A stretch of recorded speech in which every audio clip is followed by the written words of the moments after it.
بسم اللہ الرحمن الرحیم۔ السلام علیکم۔ یہ ان دنوں کی بات ہے جب میں 9ویں جماعت کا طالب علم تھا۔ ہمارا قصبہ گاؤں سے 1 یا 2 کلومیٹر کے فاصلے پر ہے۔ ہم نے گاؤں میں ایک اسکول کھولا تھا جس میں ہم رات کو پڑھتے تھے۔ میرا راستہ چونکہ ہموار تھا اس لیے میں جلدی گاؤں پہنچ جاتا تھا۔ میرے راستے میں ایک ندی بہتی تھی اور اس ندی کے اندر ایک بند بندھا تھا اور اس بند کے ساتھ ایک بہت بڑا کہوار کا درخت تھا۔ اس درخت کے بارے میں لوگوں کا کہنا تھا کہ اس میں جنات اور بھوتوں کا بسیرا ہے۔ اس کی واضح مثال یہ ہے کہ اس کے قریب جو بند بندھا ہے ہر دفعہ بارش اس کو بہا کر لے جاتی ہے۔ اس کا مالک بہت پریشان ہے۔ آخر میں کیا کروں جس سے بند بارش میں نہ بہے؟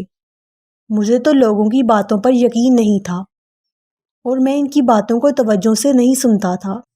ایک دفعہ ایسا ہوا کہ میں گاؤں سے آ رہا تھا اور میں اس بڑے درخت سے تھوڑے فاصلے پر تھا کہ مجھے کچھ سنائی دیا۔ میں تھوڑا ٹھہر گیا اور آواز بند ہو گئی اور ہر طرف مکمل سناٹا تھا۔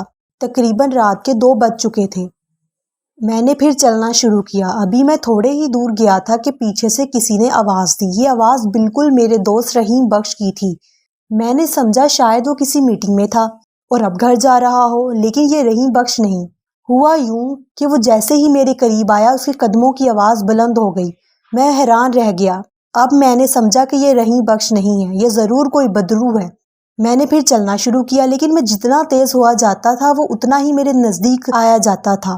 اب میں مجبور ہو گیا کہ بھاگوں۔ جب میں نے بھاگنا شروع کیا تو پتہ نہیں کیا ہوا کہ میں گر گیا اور میں اتنے زور سے زمین پر گرا کہ میں بے ہوش ہو گیا۔ جب مجھے ہوش آیا تو میں اپنے گھر میں پڑا تھا اور میرا دوست فہد میرے والدین سے باتیں کر رہا تھا۔